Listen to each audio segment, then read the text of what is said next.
Selection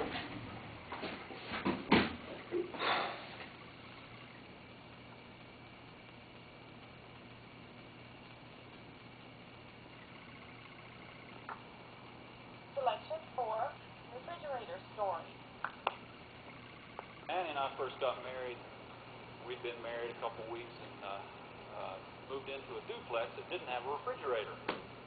And so we went out and bought one. It cost us $15.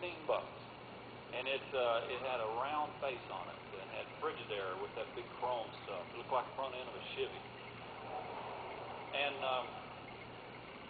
we set that thing in the kitchen and turned it on, and it worked great. And except it walked around. But it kept things cool. And I opened it up one morning before I went to work, to the office that I worked at, and opened the freezer and discovered it doesn't defrost itself. There was enough room in there for a popsicle. And I said, Annie, this thing, she said, I'm planning on doing that today. And I said, well, whatever you do, don't use a knife. Don't use a knife to chisel that ice out of there so your job will go faster and get everything back in.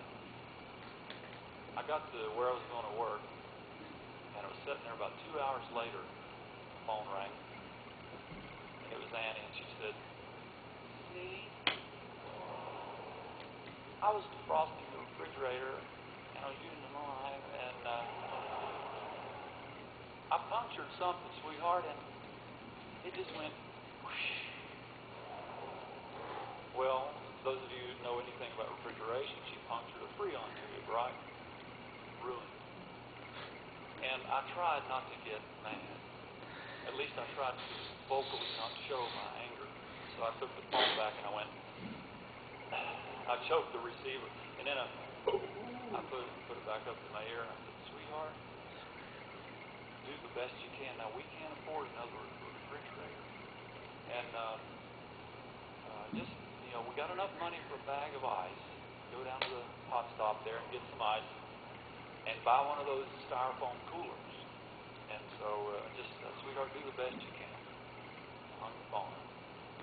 And literally, as soon as I hung the phone up, a guy stuck his head in the door and said this. Do you need a refrigerator? I've got to give one away right now. And because I got to catch a flight to Guatemala. My wife and I are going down there. We're going to live there a year. I need to give this thing away. Do you need one? Yeah, we need it. Yeah, I do. And he said, well, here is the key to the house. Go get it and leave the key in the mailbox. It was one that defrosted itself. It made ice, and unlike the other one, it didn't walk around. Full of food.